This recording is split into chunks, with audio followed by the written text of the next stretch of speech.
All right. Welcome back to the Speak Your Piece podcast. My name is Ian McNaughton. Thank you very much for joining me doing a little cheeky Friday podcast. It is Friday, July 22nd. Basically, it's been a busy week, so we haven't had the proper time to do a full podcast. I think we're doing a pod Sunday night, and then we're doing another one Monday night. That's, I think, what the schedule is lining up for right now. So stay tuned. We're not going anywhere. We got a lot of stuff going on. Basically, it's Friday. I got the Manners hat on, the M's hat. Major League Baseball is back. It's returning. The Manners are going for 15 straight wins over teams. It's the longest winning streak since 2001 for them. 16 would break the record, 15 to tie tonight. So we'll see how that goes. With that, I'm going to do 8 second half MLB predictions from Ian for this second half of the season. I have 8 predictions, 8, I don't think hot takes, just predictions for the rest of the year. A couple of these are hot takes, I guess. As we get back into baseball and you get a Friday afternoon pod. So that's good, right? We both win. I get to talk about baseball. You get to listen to me talk, which I don't know if that's a win, but you get to listen to a podcast, which, that's something. It's not nothing, right? It's not nothing. So let's begin with my number one take, my number one prediction. I believe that Aaron Judge and Paul Goldschmidt will win AL and NL MVPs. Aaron Judge, that's not really surprising. He's having a hell of a season so far. 34 home runs, 73 RBIs, 366 on base percentage, a 980 OPS, which OPS is like on base plus slugging. 985 on base plus slugging. Aaron Judge has 5 more home runs than anybody in the league. He's just crushing them. He's one of the big reasons why the Yankees are doing so well this year, why the Yankees are, so far ahead of everybody else when it comes to the MLB standings. So I have Aaron Judge taking it for the AL. Other candidates, you go with Jordan Alvarez for Houston. Excuse me. You go with Giancarlo Stanton. Hell, you could even give Mike Trout a bit of love too. Or even Byron Buxton, Rafael Devers. There's a bunch of other guys, but for myself, it's Aaron Judge, and then everybody else, because Judge is just crushing the baseball, doing what he does best, and the Yankees have the best record in baseball. They're 64-30 coming into Friday, so I gotta love Aaron Judge and the Yankees for MLB and even maybe a little World Series odds if you're into that sort of thing. I'll give my World Series prediction here in a bit. Paul Goldschmidt, he has 20 home runs, he has 70 RBIs.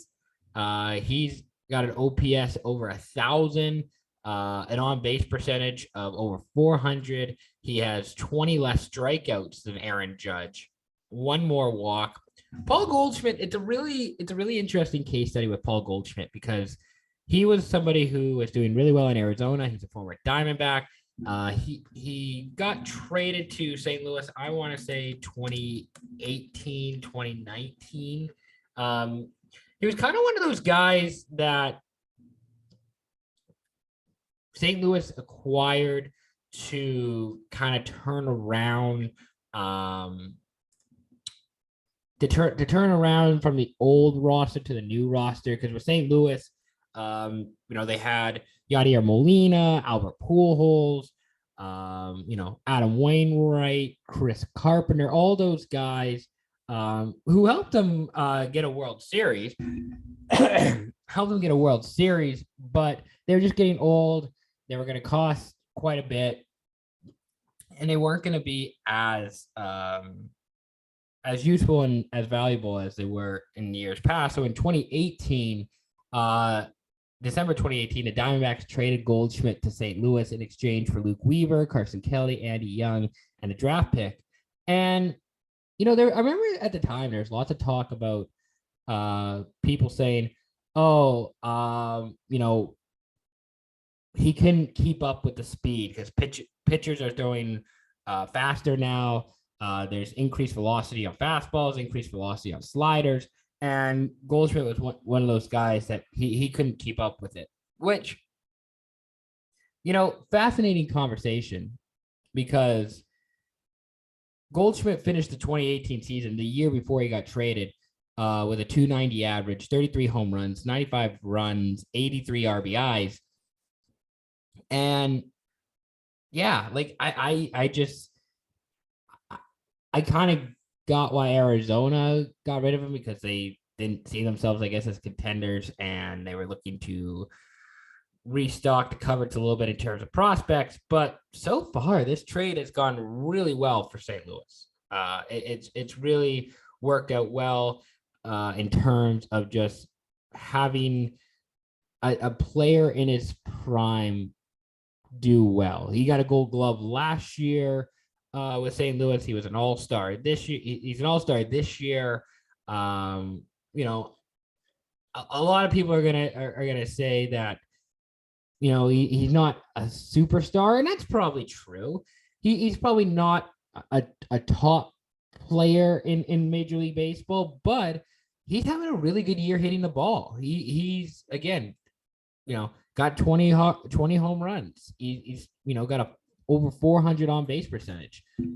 And as a result, St. Louis, they're just outside of a wild card spot now. They're more or less tied with Philadelphia. I think Philadelphia would make it today based on winning percentage, which is like 1/100th of a point difference between Philly and St. Louis.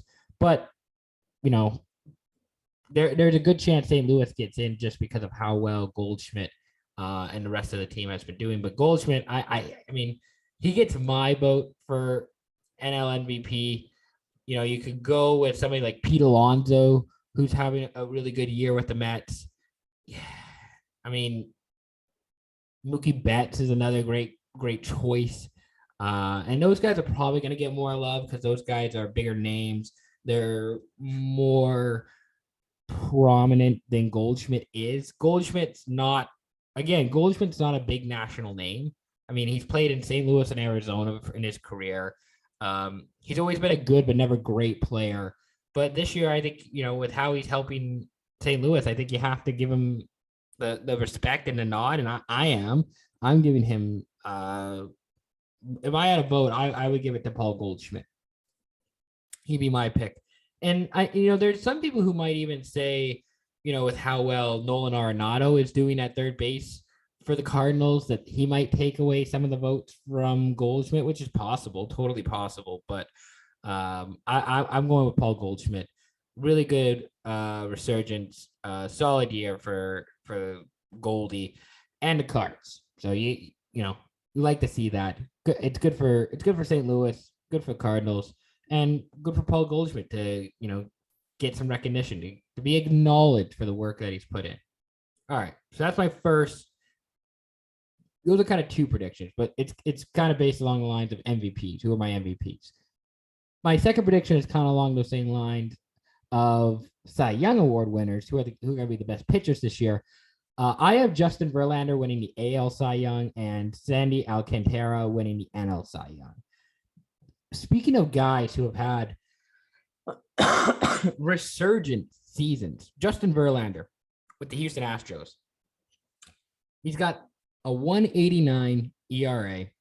He's one of 3 qualified pitchers with an ERA of less than 2.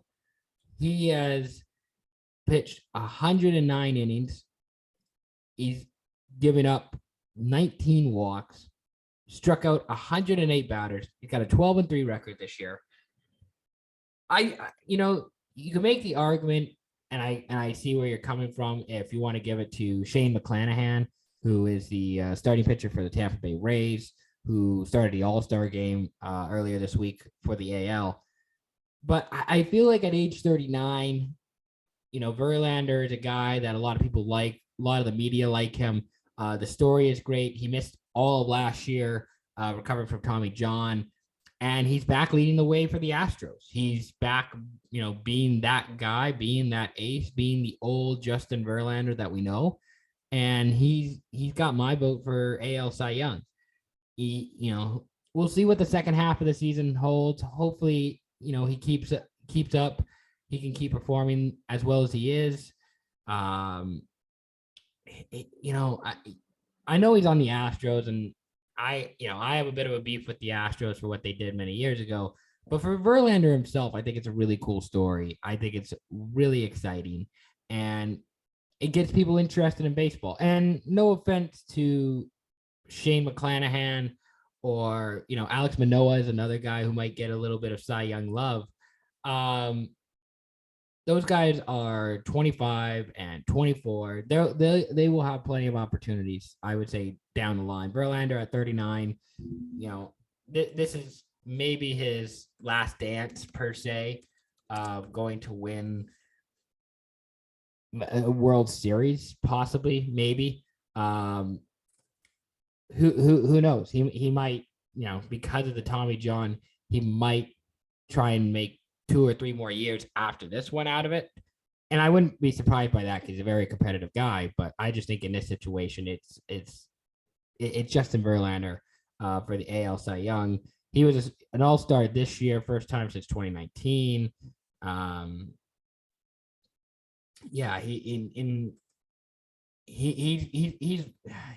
He's really good. I can't stress it enough outside of just he's really good. He's incredible to watch, and he again good for the Astros because they've also got 60 wins this year, and they have their ace. They know who they can count on later in the year when the times get tough or when things get critical. Sandy Alcantara, really fascinating pitcher from the Miami Marlins. He currently has a 9-4 record, 1.76 ERA, 138 innings pitched, which, if my math is correct, is the most of any pitcher this year. He's given up 92 hits. He's only given up 6 home runs this year, which is impressive. In today's game, if you're only giving up 6 home runs and you're an ace and you're starting every 5th day, at this point, it's really cool to see. The knock on him is the fact that he plays for the Marlins, and the Marlins are not doing very well. Again, what a surprise. They're 43 and 49. He doesn't get a lot of attention because he plays for Miami. And while Miami is a big-ish market, just nobody has that interest in Miami. Nobody has that interest in watching the Marlins. And that's why Alcantara probably doesn't get as much attention and love that he deserves. But all in all, considering how well he's done in the first half of the season, you have to give him, his flowers. You have to show him love for how well he performed on an otherwise abysmal Marlins team. And he's got a lot of competition for NL Cy Young. I mean, you can go, Alcantara is my pick. Tony Gonsolin from the LA Dodgers. He's undefeated. He's 11-0 with an ERA of about 2.02. Corbin Burns with Milwaukee. Joe Musgrove. You can name a bunch of guys. When it comes to the NL Cy Young. But I like Sandy Alcantara. The fact that he's performing this well on a terrible Marlins team is why he gets my vote for NL Cy Young. 26 years old too, so you would think he's got some opportunities coming along the way. But this year, I'm going Alcantara. So that's my second half MLB prediction. Verlander and Alcantara winning the AL and NL Cy Young. Third prediction. Now, this one gets a little bit more spicy. This one gets a little bit more hot take-ish. Juan Soto is going to get traded at the MLB trade deadline. Now, the MLB trade deadline is August 2nd, so there's a few weeks for this move to happen. In case you aren't aware, Juan Soto declined I believe it was 14-year, a 15-year, $440 million contract. Juan Soto rejected that from the Washington Nationals. He's only 23 years old. Like, he's a year older than me. But the dude is incredible. The dude is phenomenal. His stat line, if you look at it this year, his stat line is, he's got 20 home runs, he's got 43 RBIs. So you probably like a few more RBIs. He's got 5 stolen bases, 79 walks. He's got a 405 on base percentage. The dude is a superstar. Dude is a superstar. To put it in perspective, he's the same age as Vladimir Guerrero Jr., and he's already helped the team win a World Series. The Nationals won the World Series in 2019, and Soto was a big part of that. Now, he declined. I believe would have been the biggest contract in league history in terms of total value. Nowadays, it's tough because he's obviously a valuable player. He obviously means a lot to the organization. And the organization did make a heavy investment on him by offering $440 million. It's not nothing. However, he is someone, and I should also stress that he is represented by Scott Boras. That is his agent. If you know Scott Boras, you know that he shoots for the moon when it comes to contract negotiations. He was responsible for the A-Rod deals back in the day. So, it's go big or go home, and for Scott Boras. And there's many people who think that Soto could be worth $500 million in a 15-year deal. Yeah, I don't disagree with that. He's probably worth it in at 23. If you got him for 10 more years, you're getting his very best, and he's probably worth more than that. He's probably worth more than the 440. Probably worth $500 million over 10 years. But if the Nationals don't want to do that, then they're going to look for a big offer from somebody. And I don't know who is going to make that deal. I don't know who's going to, trade a bunch of prospects. I'm trying to put this in ways people can relate to it. Hockey wise, this is like if, in hockey terms, this would be, who's a young 20. This is like trading Jack Hughes, and not like Soto has done more than Jack Hughes, because Soto's already won a World Series and helped lead his team to a World Series at 21, 20. Like, there isn't really a comp for it, because it's one of the game's brightest young superstars, who is going to just attract.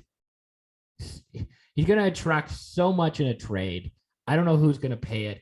And then, whoever makes that trade has got to consider signing him to a $500 million a year or $500 million 10-year contract, at least, you would think.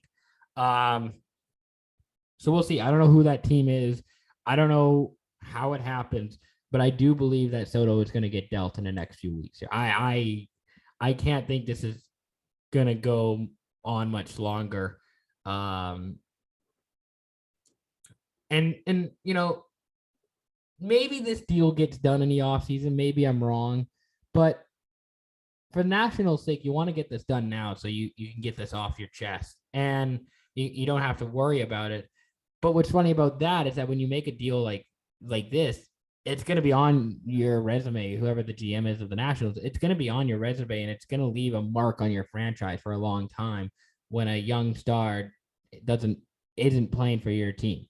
So we'll see how it goes with Soto and the Nationals. My prediction is that he gets traded. I'd love to see him go to Seattle. I'd love to see him be a Manor. I don't know how the Manors make it happen. I don't know how they do it. Maybe they, go Blue Jays-ish and just do it in the middle of the night and surprise everybody. That could be possible. But I got Soto getting moved at the deadline, and somebody's going to offer a king's ransom to get him.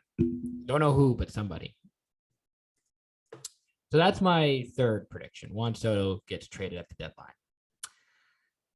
My fourth prediction is there will be 20 players with at least 35 home runs this season. Now, if you just listen to that and go, holy, that's a lot of players with 35 home runs, that seems like a lot. That seems like way too many. And to that I say, yeah, you're probably right. Currently, there's one player with 30 home runs, that's Aaron Judge. There is 1, 2, 3, 4, 5, 6, 7, 8, 9, 10, 11, 12, 13, 14, 15, 16, 17. 17 players with at least 20 home runs. And we're about halfway through the year. Now, last season, in 2021, when we had a full year of baseball, there was 1, 2, 3, 4, 5, 6, 7, 8, 9, 10, 11, 12, 13, 14, 15, 16, 17, 18, 19. 19 players who hit 35 home runs. This year, I think there's going to be 20. I think we will see 20 players with 35 home runs. I don't know who those 20 players are going to be. I could reasonably guess that Aaron Judge will hit 35 home runs, considering he's at 34 at the time of this podcast. I think Aaron Judge will hit one more home run between now and October. But you got Kyle Schwarber in there, Yordan Alvarez, Austin Riley, who's having a really good year. Shout out Austin Riley of the Atlanta Braves. Pete Alonso, Giancarlo Stanton, Mike Trout, Byron Buxton, Rafael Devers, Anthony Rizzo, Corey Seager, Christian Walker, Mookie Betts, CJ Cron, Goldie, Vladimir Guerrero Jr., Juan Soto, Willie Adames, Rhys Hoskins, Shohei Ohtani, Jose Ramirez. I think we will see all those guys hit 35 home runs this year. That's my hot take. And mostly because, the ball has changed a little bit this year. Well, guys, there'll be home runs. When the weather's warmer like this, the ball travels further. It's also just, I think, a really good time for home run hitters. Like, we have a lot of home run hitters in our game, which is why we're seeing, guys like Jose Ramirez and Nolan Arenado crushing the ball, because those guys are really good power hitters. Kyle Tucker's having a good year with Houston. Rowdy Tellez in Milwaukee, he's got 18 home runs this year. I think he hits 35. So 20 players at least with 35 home runs this year. That's my hot take. I think that's what's going to happen. I think that's great. What would be really awesome is if Julio Rodriguez hit 35 home runs this year. I would love that a lot. Am I a biased Mariners fan? Yes. And that's also because I'm wearing the cap during this podcast. Number 5, my fifth prediction, my fifth second half MLB prediction, is that the Baltimore Orioles finished with a winning record this season. Now, if you haven't been paying attention, the Orioles are, I say, good. I don't know if good's the right word. They're looking solid. The Orioles are looking really solid. They were on a 10-game winning streak earlier this year when the Mariners were on their 10-game winning streak. Now, as I record this, the Baltimore Orioles are 46-46, 3.5 games back of the wild card. They're 8-2 in their last 10. They have a run differential of -7. They have an expected win-loss record of 45-47. So they're one game above their expected win-loss. But the Orioles are, it's kind of like Major League. If you've seen the movie Major League, where the owner of the Cleveland Indians. Now they're not the Indians, so it doesn't hold up as well. But the Cleveland Indians, their owner wants to move the team to Miami, and you know, gets the worst players to play for them, and then they somehow work together, work together, and become good and make the playoffs and all this. That's what I think the Baltimore Orioles are heading to. Maybe not making the playoffs, but at least this year they've been good by Orioles standards, where they're not like 50 and 120. Like, they last year they were 52 and 110. In the shortened season in 2020, they were 25 and 35. In 2019, they were 54 and 108. In 2018, they were 47 and 115. People, those are bad. Those are some bad figures. Those are some bad numbers. In fact, in 2018, they were 61 games out of first place. That's not good. That is very not good. And that also featured a team with, God, I'm going to go through the 2018 Orioles here. Catcher Caleb Joseph, who was 32 years old in 2018. How are you named Caleb and you're 32 years old? That's wild. Chris Davis, who, yeah, he didn't do great in 2018. Jonathan Scope. He was okay. Manny Machado was on this team. Is that the year Manny got traded out? Had to have been the year Manny got traded out. Played 96 games. He must have been traded at 2018. Trey Mancini, who I kind of liked. Adam Jones. Mark Trumbo, there's a name for you. Mark Trumbo with 17 home runs that year.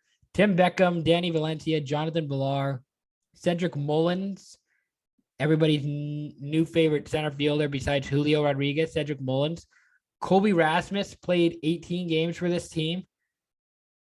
Pitching, Dylan Bundy, Alex Cobb, Kevin Gossman now a Toronto Blue Jay. Chris Tillman, yeah, Darren O'Day. Yeah, this team was a mess in 2018. Now, this year, they're not so much a mess, but they are still trying to figure it out. They're 46 and 46. They got all of their starters. All their starters are more or less than 30.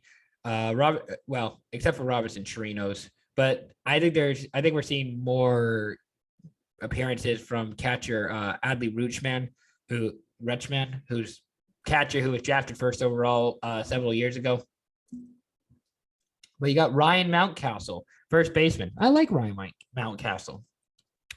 Rougned Odor is on this team. Jorge Mateo, Raymond Urias, Austin Hayes. I like their outfield of Hayes, Cedric Mullins, Anthony Santander. Is this team going to make the playoffs? No, they aren't. They're not going to make the playoffs. But I do feel like they can surprise everybody and finish with 82 wins this year. I think they have it in them. Their starting pitching needs work. Jordan Lyles, Tyler Wells, Spencer Watkins, Dean Kremer. Yeah, that's a rotation that needs some work. But I believe in Baltimore. I think the Orioles will find a way to sneak in with a winning record. I think they get to 82 games this year. I don't see them being a playoff team, but I believe in Baltimore. I am going to give the Baltimore Orioles some love. They have the same record as the Chicago White Sox at 46 and 46. What frustrates me about the White Sox, that's a team that should be playing much better than they are. What frustrates me about the White Sox is that they have Tony La Russa as their manager. And Tony La Russa in the year 2022 is not a good fit. Bad fit. Not great. That was a bad signing, bad hiring when it happened, and it still sucks now. So Chicago is I guess technically behind them, behind Baltimore. Texas is like 7 games below 500. The Angels are not good. Detroit is not good. And then Kansas City and Oakland are also very not good. So yeah, I got the Orioles finishing with a winning record this year.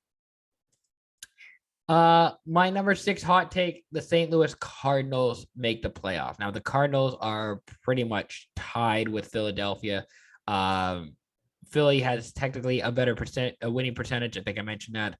100th point better. It's 533 for Philadelphia, 532 for St. Louis.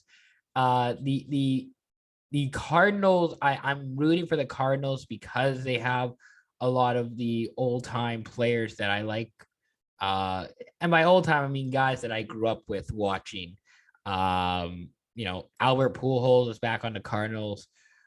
Yadier Molina is, I believe, still kicking around.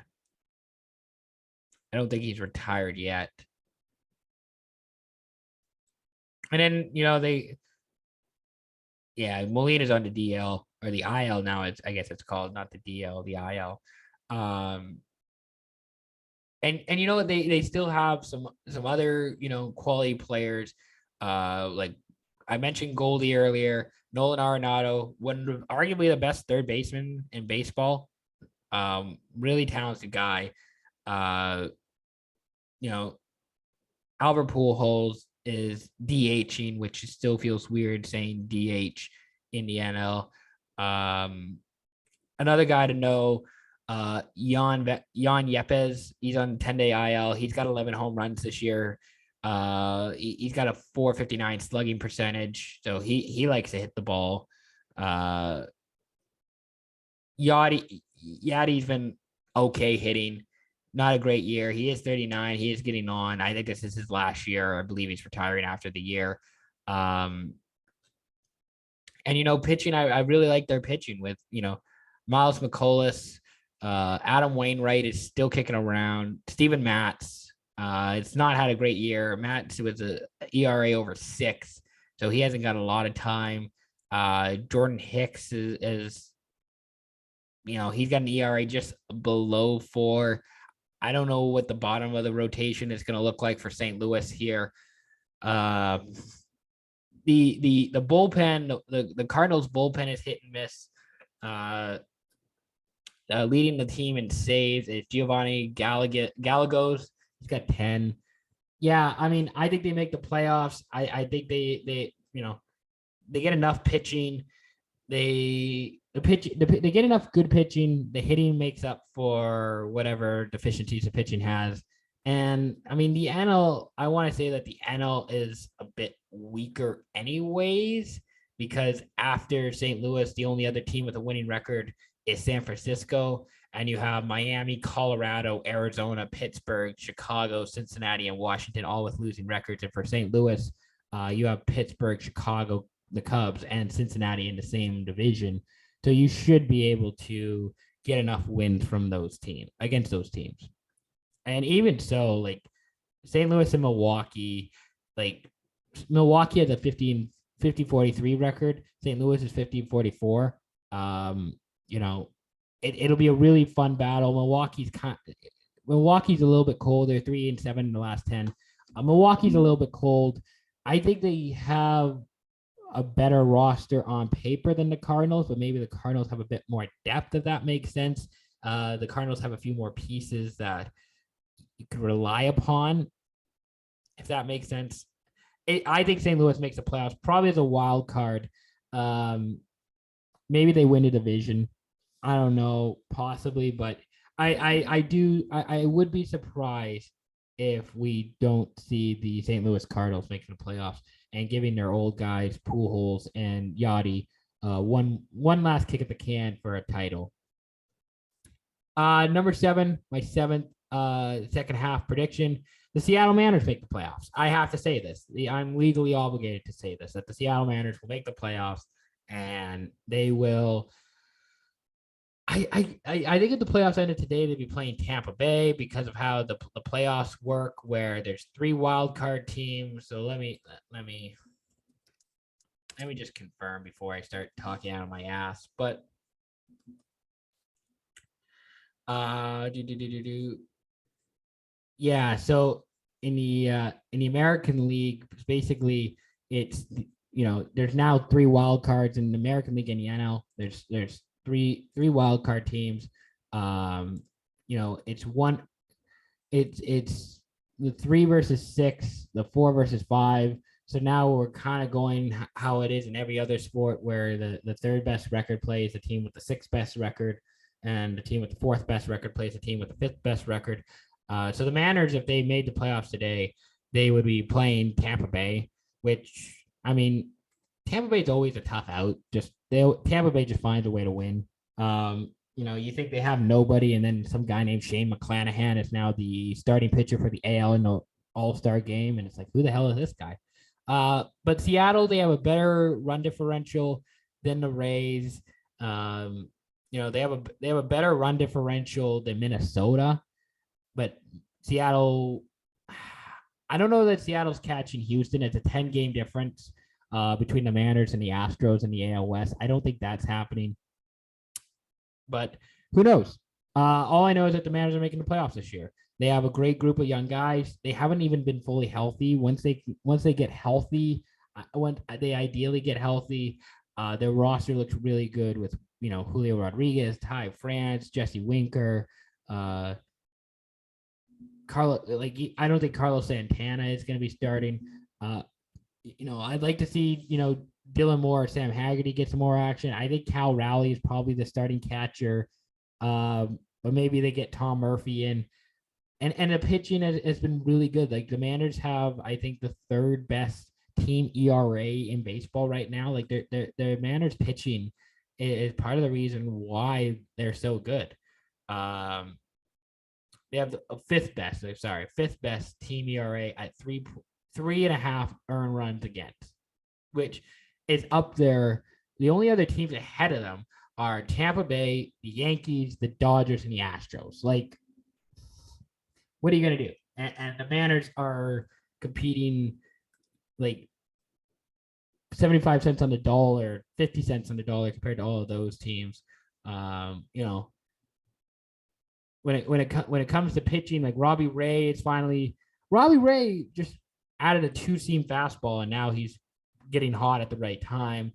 Logan Gilbert, 25-year-old, he's having a really good year. Marco Gonzalez is figuring it out. Chris Flexen's looking really good. I like where this team is going. I like where this team is heading. Their bullpen has been really good. The Mariners will make the playoffs. The Mariners are going to break the streak. They're going to make the playoffs. It's going to be great. You're going to love to see it. Finally, my number 8, my final prediction for the second half this year is that the Dodgers win the World Series. I think that's who's going to win it all. I think that's who's going to take the crown. The Dodgers, even while they have their own struggles, I think Justin Turner's hitting under 200. I think Cody Bellinger's hitting around 200. I don't think they've been completely healthy. The fact that the Dodgers are posting the best record in the NL and they have a lot of stuff going against them shows how good they are and how competitive they'll be. Clayton Kershaw, I know he started partially because of the fact that it was in LA. The All-Star game was in LA. Clayton Kershaw is having a really good year. And if Clayton Kershaw can be successful in the postseason, carry his regular season success to the playoffs, the Dodgers are going to be a really tough out for anybody. And I don't know who that team is that knocks them out. I probably said that last year when they were playing Atlanta. But I'm big on the Dodgers going back, winning a World Series. And maybe this is the year that the MLB finally gets a Yankees Dodgers World Series. I know MLB have been wanting that for a long time, and it just hasn't happened. It just hasn't, for whatever reason, whether the Yankees fall apart or the Dodgers miss out. That hasn't happened. But a Dodgers Yankees, and I've been saying this for years, a Dodgers Yankees World Series would do numbers for Fox and for MLB. So I have the Dodgers winning the World Series. I think they're too good to fail. But I think you could also say that about the Yankees or the Astros. But I have the Dodgers going all the way and winning it and winning their second title in 3 seasons. Some people would say that the 2020 title was a fake, was not a real one. Okay, sure, whatever. Doesn't bother me. But the Dodgers rotation is really good. The Dodgers lineup is so good, especially with the addition of Freddie Freeman in the offseason. The Dodgers are going to be they are a legitimate contender, and they are legitimately going to cause nightmares for opponents and for teams who aren't the Dodgers. So those are Ian's second half MLB predictions. So to conclude, I have Aaron Judge and Paul Goldschmidt winning AL and NL MVPs, Justin Verlander and Sandy Alcantara winning the AL and NL Cy Young Awards. Juan Soto will get traded at the deadline. There will be 20 players with at least 35 home runs this season. The Baltimore Orioles will finish with a winning record. The St. Louis Cardinals make the playoffs. The Seattle Mariners will make the playoffs. And the LA Dodgers will win the World Series. Thank you very much for listening. This has been the Speak Your Piece podcast with your host, Ian McNaughton. Greatly appreciate you taking the time to listen. You can catch us on Spotify and Apple Podcasts, or subscribe to our YouTube channel for the full video podcast. Check us out wherever you get your podcast. Be sure to subscribe to the YouTube channel. I think we're going to record Sunday night, and then Monday night, we're going to have a few more episodes coming out here shortly. So thank you again for listening. Thank you for all your support. We'll be back again soon. Peace out.